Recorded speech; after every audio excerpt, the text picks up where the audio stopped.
Okay, अब देखेंगे IUGR के बारे में। IUGR is intra uterine growth restriction. It's a manifestation of various disease. Maternal cause हो सकता है, प्लेसेंटल या फीटल प्रॉब्लम्स, वो हम कॉज बाद में देखेंगे। इसकी डेफिनेशन ये है कि weight of the fetus should be less than 10% of the weight appropriate for that gestational age. मतलब it should be less than 10% of the weight appropriate of that gestational age, या फिर less than 2 standard deviation below. तो ये graph है, इसमें से ये mean abdominal circumference जो मोस्ट कॉमनली फर्स्ट चेंज जो देखने को मिलता है, इट इज़ जो वो होता है abdominal circumference of the foetus, वो कम हो जाता है ऑन अल्ट्रासाउंड जब हम देखते हैं। तो ये मीन एब्डोमिनल सर्कमफ्रेंस अगर लेस देन 2 स्टैंडर्ड डिविएशन है तो वो होगा IUGR, अगर मोर देन 2 स्टैंडर्ड डिविएशन है देन इट इज मैक्रोसोमिया। तो ये डेफिनेशन हो गई of IUGR। First changes reduce in abdominal circumference of foetus. इसका डिफरेंशियल डायग्नोसिस है constitutionally small baby. Constitutionally small baby factors जो डिफरेंशिएट कर सकते हैं बिटवीन दिस टू वो है, एक तो नो ओलिगोहाइड्रोमिनस, क्योंकि इसमें ओलिगोहाइड्रोमिनस नहीं देखने को मिलता, नो डॉपलर एबनॉर्मलिटी, प्लस जो एस्टिमेटेड फीटल वेट है वो भी मोर देन 10% होता है। तो ये कॉन्स्टिट्यूशनली स्मॉल बेबी। अब factors influencing growth of the foetus, तो पहला है ग्रोथ ऑफ द पेरेंट्स, फिर है hormone responsible for growth of foetus in intrauterine life, तो वो हार्मोन वो है insulin like growth factor. Okay, it is responsible for growth of the foetus in intrauterine life. फिर है availability of the substrate like glucose, कि जो maternal blood होता है वहीं से ही ये ग्लूकोज और बाकी सारे सबस्ट्रेट मिलेंगे, तो एक तो वो अवेलेबल होंगे तो ही फीटल ग्रोथ हो पाएगा। अगर वो कोई भी कारण के थ्रू अगर ग्लूकोज या सबस्ट्रेट फीटस तक नहीं पहुंचेगा तो फिर वो ग्रो नहीं हो पाएगा। एग्जांपल मैटरनल PIH, मतलब maternal PIH pregnancy induce hypertension, तो उसमें क्या होगा, प्रेशर वो इंक्रीज होगा प्लेसेंटा में, तो volume of blood reaching to the foetus वो कम हो जाएगा, तो it will lead to IUGR। कि PIH उसकी वजह से भी IUGR हो सकता है। फिर स्मोकिंग की वजह से भी हो सकता है, because smoking it cause vasoconstriction, तो इसकी वजह से volume of blood reaching to the foetus वो लो होगा, तो it can cause IUGR, but it does not affect maternal weight gain, तो ये भी याद रखना है। अब IUGR क्लासिफिकेशन, ये 2 टाइप के हो सकते हैं, type 1 IUGR and type 2 IUGR। Type 1 IUGR वो अर्ली इन प्रेगनेंसी होता है, और टाइप 2 वो लेट इन प्रेगनेंसी होता है, after 32 week. Okay, type 1 early in pregnancy before 32 weeks, and type 2 late in pregnancy after 32 weeks. और type 1 it has bad prognosis. Okay, type 1 has bad prognosis, type 2 has good prognosis. अब difference क्या होता है ये देखते हैं। Type 1 IUGR में fetal cause होता है, और टाइप 2 IUGR में मैटरनल या प्लेसेंटल कॉज होता है। मतलब टाइप 1 में फीटस में कोई प्रॉब्लम होती है, इसी वजह से वो ग्रो नहीं कर पाता, तो इसमें जो पूरा फीटस होगा, मतलब उसके सारे बॉडी पार्ट्स वही सिमेट्रिकली ग्रो नहीं कर पाएंगे, तो इसमें सिमेट्रिकल IUGR देखने को मिलता है। मतलब एब्डोमिनल सर्कमफ्रेंस वो भी लो होगा, हेड सर्कमफ्रेंस वो भी लो होगा, बाइपैरेटल डायमीटर वो भी लो, एंड फीमर लेंथ वो भी लो, एंड वेट ऑल्सो लो, तो सारे पैरामीटर्स वो कम होंगे इन टाइप 1 IUGR, तो इसे कहते हैं सिमेट्रिकल IUGR। ये होता है ड्यू टू फीटल कॉज। इसमें यूनिफॉर्मली स्मॉल बेबी होगा, ओके, यूनिफॉर्मली स्मॉल बेबी। इसमें हम इन्वेस्टिगेशन क्या करेंगे, एक तो टारगेटेड या फिर level 2 scan for congenital anomalies, फिर कैरियोटाइपिंग करेंगे for chromosomal abnormalities, and test for fetal infection like torch infection. कि इन शॉर्ट फीटस में प्रॉब्लम है, लाइक क्रोमोसोमल एब्नॉर्मलिटी हो गई, कोई जेनेटिक डिसीज हो गई, कोई इन्फेक्शन हो गया, तो फीटस में कोई प्रॉब्लम होगी, इसकी वजह से वो फीटस ही ग्रो नहीं कर पा रहा, तो इसमें सारे पैरामीटर्स वो लो होंगे, इसे कहते हैं symmetrical IUGR। So all the USG parameters they are affected. अब उसके ऑपोजिट टाइप 2 IUGR, ये होता है late in pregnancy and cause is maternal या फिर प्लेसेंटल कॉज, कि आफ्टर 32 वीक्स होता है ये टाइप 2 IUGR। इसमें होता क्या है, एक ब्रेन स्पैरिंग इफेक्ट देखने को मिलता है। इसका मतलब अब मोस्टली ऑर्गेनोजेनेसिस तो कंप्लीट हो गया होगा फीटस का, तो जब ब्लड सप्लाई कम होता है आफ्टर 32 वीक्स, तो क्या होता है, बॉडी जो है फीटस की बॉडी वो जितना भी ब्लड जो थोड़ा बहुत आ रहा होगा उसे ब्रेन तक, मतलब brain it is send to the brain, ताकि ब्रेन का डेवलपमेंट अच्छे से हो जाए। लेकिन जो बाकी ऑर्गन्स होते हैं, लोअर बॉडी वाला पार्ट, जो एब्डोमेन हो गया, लोअर लिम्ब हो गए, वो सब अफेक्ट होते हैं, लेकिन ब्रेन जो है वो नॉर्मल रहता है, हेड सर्कमफ्रेंस वो नॉर्मल रहता है, बाकी सारे पैरामीटर्स वो लो हो जाते हैं। तो एब्डोमेन सर्कमफ्रेंस वो कम हो जाता है, वेट वो भी कम हो जाता है, लेकिन जो हेड सर्कमफ्रेंस है, हेड सर्कमफ्रेंस बाइपैरेटल डायमीटर ये नॉर्मल रहता है। फीमर लेंथ या क्राउन टर्म लेंथ वो भी नॉर्मल रह सकती है, लेकिन जो हेड सर्कमफ्रेंस है वो नॉर्मल रहेगा। इसमें head larger than the abdomen, क्योंकि ब्लड सारा ऊपर की तरफ शिफ्ट होता है towards the head and brain, तो इसमें एसिमेट्रिकल IUGR देखने को मिलता है। और ये ब्रेन स्पैरिंग इफेक्ट वो भी याद रखना है। फर्स्ट ऑर्गन जो अफेक्ट होता है वो होता है एब्डोमेन, तो होपफुली क्लियर हो गया होगा। Type 1 IUGR, type 2 IUGR। Type 1 is symmetrical IUGR, fetal cause early in pregnancy. Type 2 IUGR later in pregnancy after 32 weeks, maternal या placental cause, brain sparing effect and asymmetrical IUGR, जिसमें head circumference normal होता है, बाकी लो होते हैं बाकी सारे factors. फिर एक इंडेक्स है which is known as ponderal index, ponderal index. इससे भी हम डिफरेंशिएट कर सकते हैं कि टाइप 1 IUGR या टाइप 2। तो इसका डेफिनेशन या इसका formula estimated fetal weight upon fetal length उसकी क्यूब के fetal weight upon fetal length या फीमर लेंथ उसका क्यूब, ये पॉन्ड्रल इंडेक्स।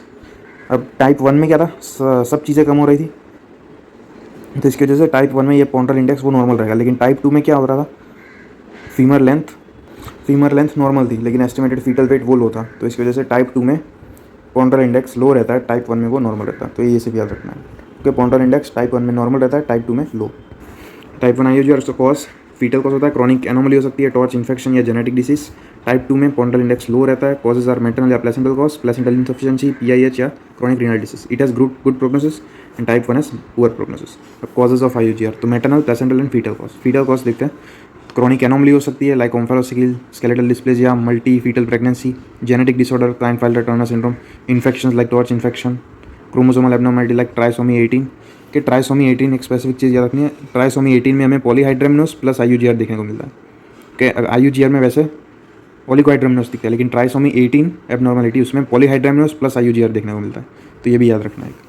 फिर प्लेसेंटल कॉज में placental insufficiency, utero placental insufficiency, abnormal placentation, calcification, APLA syndrome, single umbilical artery. In short placental supply जो होगा वो पुअर होगा, it will lead to placental insufficiency, तो poor uterine blood flow भी होता है। फिर मैटरनल कॉज उसमें पीआईएच है, then toxins like alcohol, smoking, renal disease, heart disease के mother maternal heart disease, connective tissue disorder, infection, diabetes, ये सारे कॉजेज हो गए मैटरनल, फीटल एंड प्लेसेंटल। अब डायग्नोसिस देखते हैं, तो पहले तो हमें we have to identify mother at risk, तो ऐसी मदर जिसमें ये सारे डिसीज हो, they are mother at risk, तो इनमें फीटस के चांसेस ज़्यादा रहते हैं टू डेवलप आईयूजीआर। इसके बाद सेकंड स्टेप, हमें gestational age of the foetus वो फाइंड करनी होगी ताकि उसके हिसाब से ही हम एस्टिमेटेड फीटल वेट या जितने भी क्राइटेरिया थे एब्डोमिनल सर्कमफ्रेंस वही हम प्रेडिक्ट कर पाएंगे कि वो अप्रोप्रिएट फॉर जेस्टेशनल एज है कि नहीं। तो फर्स्ट ट्राइमेस्टर के लिए हम यूज़ करेंगे क्राउन ड्रम लेंथ 14 to 20 वीक, या सेकंड ट्राइमेस्टर में biparietal diameter and third trimester में फीमर लेंथ। तो यूएसजी पैरामीटर्स है टू कैलकुलेट जेस्टेशनल एज, पहले में क्राउन ड्रम लेंथ, फिर biparietal diameter and femur length. And overall time to detect gestational age of fetus it is first trimester by crown ड्रम length. कि फिर हम क्लिनिकल डायग्नोसिस भी कर सकते हैं ओके जेस्टेशनल एज, तो जो सिम्फेशियो फंडल हाइट थी वो मेजर करेंगे, जो अलग अलग fundal height it represents different gestational age for the foetus, तो एक उसके हिसाब से करेंगे। और आईयूजीआर में हमें डिले देखने को मिलेगा कि नॉर्मली ग्रोथ जो होता है वो 1 सेंटीमीटर पर वीक होता है, लेकिन आईयूजीआर में हमें डिले देखने को मिलेगा। Lag in symphysio pubic height by 4 centimetre, lag in symphysio fundal height by 4 centimetre, तो उसे हम कहेंगे आईयूजीआर कि एक लैग देखने को मिलेगा। फिर अगेन एब्डोमिनल सर्कमफ्रेंस वो मेजर कर सकते हैं। Ultimately on USG best parameter to assess the growth of the fetus it is abdominal circumference. Growth के लिए वो है एब्डोमिनल सर्कमफ्रेंस, एज के लिए वो था क्राउन ड्रम लेंथ, तो ये याद रखना है। ग्रोथ के लिए वो है एब्डोमिनल सर्कमफ्रेंस कि single measurement for fetal growth is abdominal circumference. ये हम कौन से लेवल पे करेंगे, इस लेवल पे जहाँ पे portal sinus, umbilical vein and fetus stomach तीनों विजिबल हो, तो उस वाले प्लेन में हम ये एब्डोमिनल सर्कमफ्रेंस मेजर करेंगे। कि यहाँ पे देख सकते हो तीनों प्रेजेंट, अम्बिलिकल वेन, स्टमक और ये पोर्टल साइनस, ये जब ये तीनों हमें दिखे उस लेवल पे हम ये एब्डोमिनल सर्कमफ्रेंस मेजर करेंगे। फिर कुछ रेशियो है, तो हेड सर्कमफ्रेंस या एब्डोमिनल सर्कमफ्रेंस रेशियो, फिर दूसरा है फीमर लेंथ या एब्डोमिनल सर्कमफ्रेंस उसका रेशियो।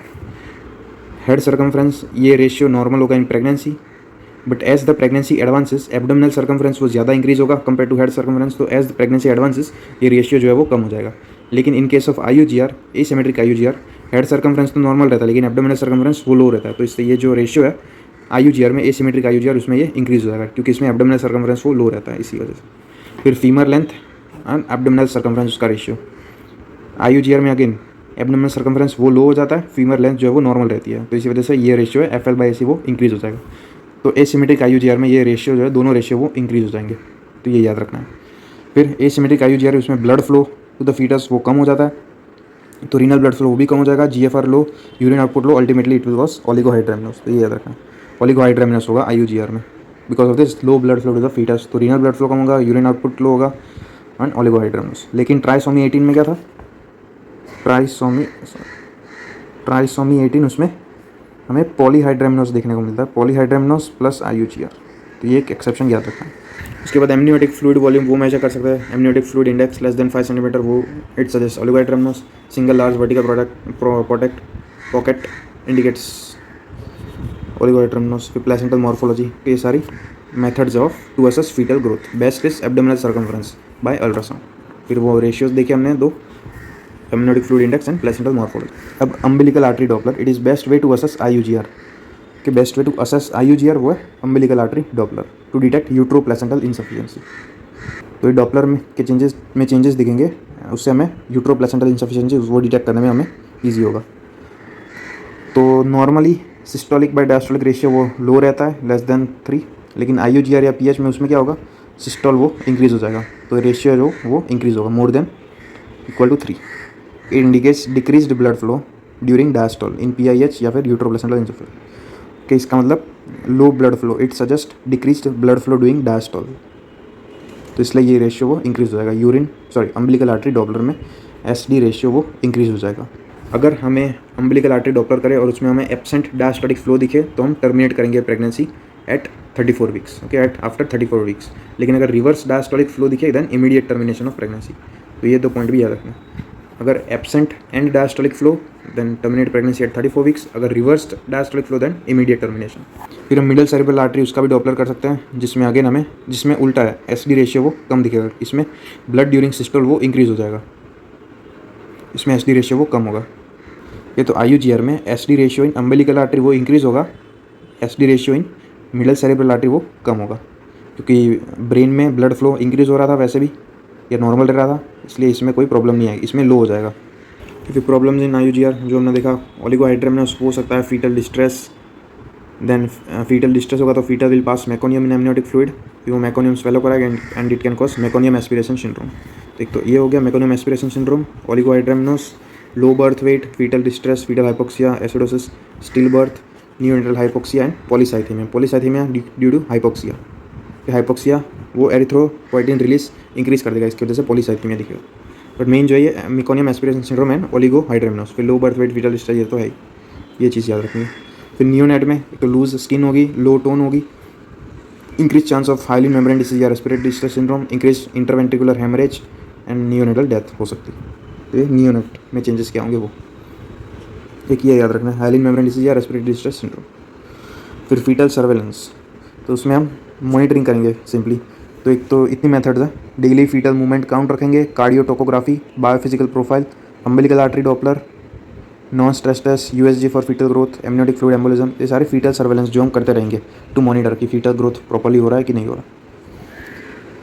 उसके बाद मैनेजमेंट में एक तो confirm IUGR and it's type, फिर हम दूसरे इन्वेस्टिगेशन करेंगे, लाइक वो लेवल 2 स्कैन बोला था, karyotyping, okay, to eliminate to you know about congenital malformation या फिर genetic disorders. And there is no role of any calcium, magnesium, zinc, ये सारा सबका there is no role except the pregnant female is malnourished. और last है termination of pregnancy, अगर more then 37 week हो गया देन टर्मिनेट, अगर less then 37 week है तो उसमें हम देखेंगे कि अनकॉम्प्लिकेटेड IUGR है या माइल्ड IUGR है, तो उसमें हम रेस्ट देंगे, folic acid supplementation, fetal monitoring, and then 37 week में हम टर्मिनेट करेंगे। अगर सीवियर IUGR है तो उसमें लंग मैच्योरेशन हुआ है कि नहीं हुआ वो देखेंगे, अगर लंग मैच्योरेशन हुआ है देन टर्मिनेट द प्रेगनेंसी, अगर नहीं हुआ है देन डेक्सामेथासोन थेरेपी एंड उसके बाद टर्मिनेशन ऑफ प्रेगनेंसी। तो ये थी मैनेजमेंट ऑफ IUGR। फिर साथ में bed rest, correct the mall nutrition, avoid smoking, alcohol, treatment of any complication, ये सब, ये था पूरा IUGR।